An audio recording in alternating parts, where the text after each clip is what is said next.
La Direction générale des impôts emprunte la voie de la modernisation. En effet, la DGI a lancé ce jeudi l'e-déclaration. C'est un système qui permettra aux contribuables de faire leur déclaration d'impôts en ligne.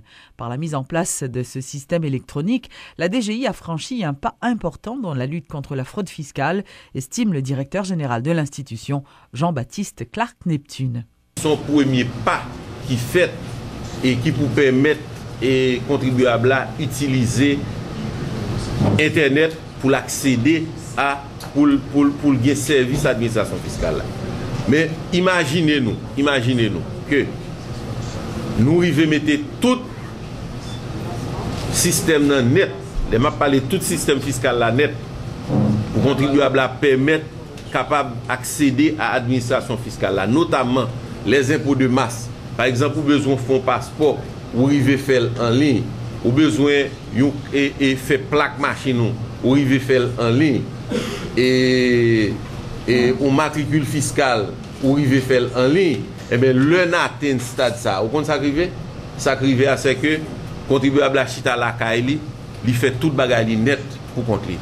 Et le ça au compte ça va passer 95% corruption ou qui dans l'administration la disparaît.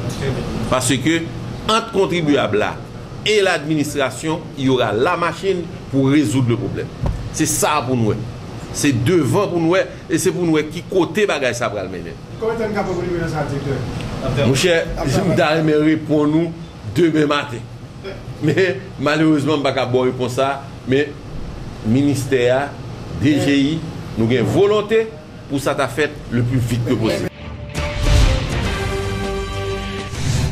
À partir du 4 février prochain, toutes les transactions par carte de crédit sur le sol haïtien seront faites en gourde. C'est ce qu'a annoncé le gouverneur de la Banque centrale.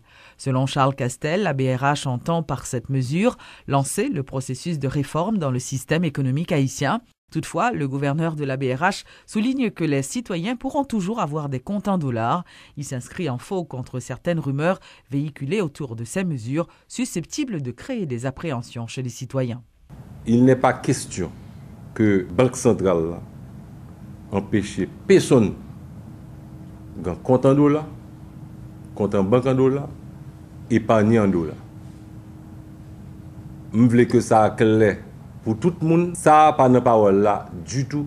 Donc, il y a des gens qui veulent continuer à épargner en dollars, ou pas de problème du tout que vous prenez l'économie qu'on mette en dollars. Sur la carte de crédit, disposition prend et qui prend vigueur à partir du lundi 4 février. Il était prévu pour le 3, mais sur demande de la communauté des affaires, nous mettons pour le 4 février. Donc à partir du 4 février, il s'agit d'une seule mesure et rien d'autre au niveau carte de crédit. C'est que lors passons carte de crédit en Haïti, transaction a fait règlement a fait en good. Ou pourrait que l'y paraît en good. Pas grand affaire de dollars, même gens ça fait dans n'importe qui pays, loi dans le pays a transaction ça a fait en monnaie nationale. Demain matin, si pour nous avons ATM, ça aurait les guichets automatiques là, nous pas pas mettre dollars dans le guichet automatique. Parce que Haïti pas fait dollars, même l'année dernière, il y a un problème de dollars, etc. C'est que Haïti pas fait dollars. Par rapport à grands voisins, pas grand problème. Parce que le phénomène de dollarisation, l'y observé dans un paquet de pays. Ce n'est pas en Haïti seulement. Ça nous-mêmes nous dit, c'est que pour efficience système de paiement panne, l'y important que nous encourager l'utilisation good là comme monnaie de transaction. Donc c'est sous ça que nous-mêmes nous travaillons. Et au contraire, c'est renforcer le contrôle Banque centrale gagne en termes de politique monétaire sous masse monétaire pour que le cas mieux combattre inflation, dépréciation, etc.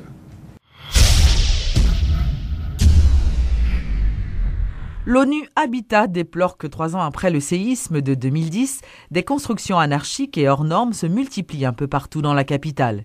Lors d'une rencontre avec la presse, le coordonnateur de programme, Philippe Descortes, a indiqué qu'aujourd'hui, il est plus que nécessaire pour les constructeurs d'utiliser des matériaux de bonne qualité afin d'éviter une tragédie identique à celle du 12 janvier 2010.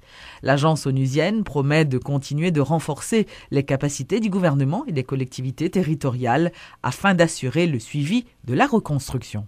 Les constructions anarchiques ont causé la mort de plus de 2000 personnes lors du séisme de 2010. 3 ans après, le constat est désolant. Des Haïtiens n'ont pas tiré leçon de cette catastrophe. Les problèmes sont énormes, mais ce que nous disons pour nous est important, c'est aussi voir ce que les gens eux-mêmes sont en train de faire. Si on voit ce que les gens eux-mêmes font dans les quartiers, je pense qu'il est important aussi d'aider les gens directement là où ils sont. L'ONU Habitat affirme que des constructions anarchiques ou hors normes pullulent, nous dit Philippe Descortes, coordonnateur du programme. Si on doit respecter les normes et les standards, il y a un long chemin à faire.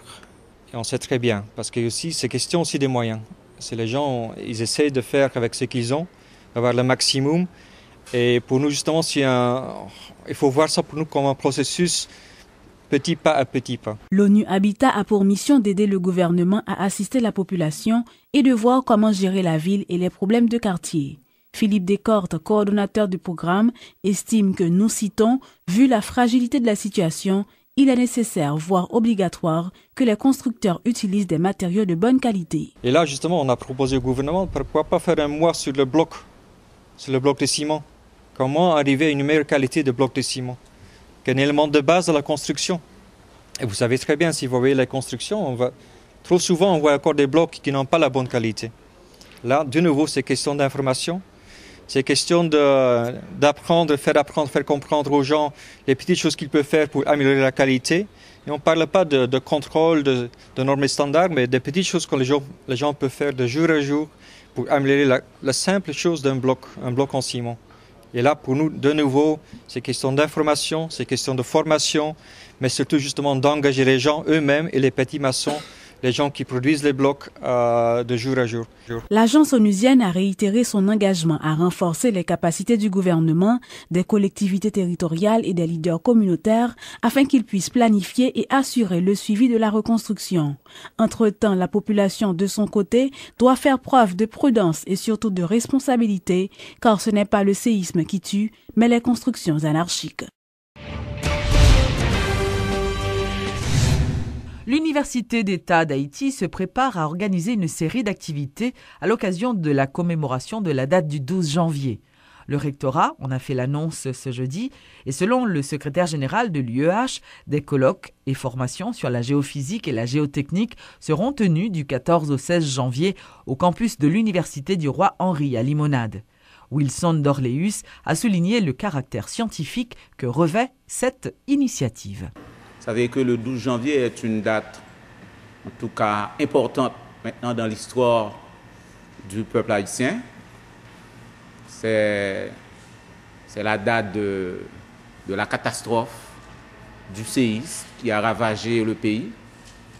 Et à l'occasion, l'Université d'État d'Haïti a envisagé une initiative à caractère scientifique de production de savoir, mais aussi de partage de savoir, sur les caractéristiques géophysiques et géotechniques des sols. Cette initiative à caractère scientifique va avoir lieu au campus universitaire de l'Université d'État d'Haïti à Limonade du 14 au 16 janvier de 2013. En fait, il y aura donc des interventions en termes il y aura un volet colloque, mais il y aura également un autre volet qui est un volet systématiquement formation. Et cette formation, ces colloques seront adressés spécifiquement aux professionnels travaillant dans le secteur des risques et des désastres, mais également à d'autres personnalités de la société civile, mais aussi des ministères intéressés à la question des risques et désastres. Les étudiants de l'école normale supérieure continuent d'investir le pavé pour exiger de l'État l'acquisition d'un terrain pour la construction d'un mini-campus devant abriter l'ENS. Ce jeudi, ils ont défilé dans les rues de la capitale jusqu'au rectorat où ils ont lancé des messages aux responsables de l'UEH.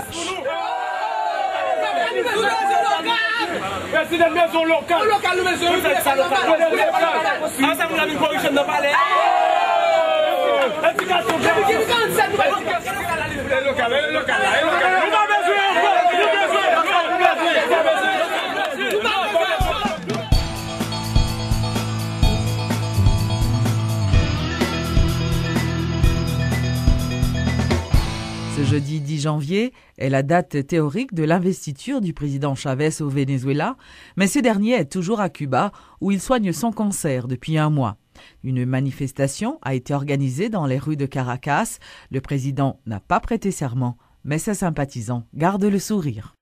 Une grande fête populaire en lieu et place de la cérémonie d'investiture.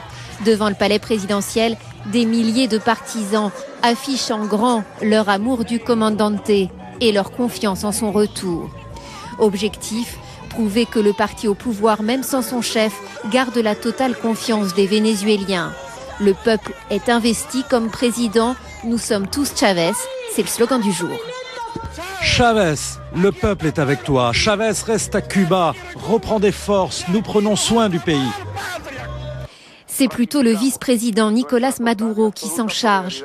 Il sort renforcé après la décision du tribunal suprême qui hier a validé le report de l'investiture. À la télévision d'État, il s'affiche entouré des pays amis de la région. Le Bolivien Morales, le Nicaraguayen Ortega participent aux festivités et viennent conforter l'équipe au pouvoir. L'opposition, qui pendant des jours a dénoncé un coup de force institutionnel, peine à faire entendre sa voix. Ne nous trompons pas, il n'y a qu'un homme qui a été élu le 7 octobre dernier, c'est le président. Ni son vice-président Maduro, ni aucun des autres dirigeants du parti n'a reçu de mandat électif qui leur permet de prendre la place du président. Hugo Chavez, dont on est toujours sans nouvelles, l'opposition réclamait l'envoi d'une commission médicale à Cuba. Le tribunal suprême vénézuélien le lui a refusé.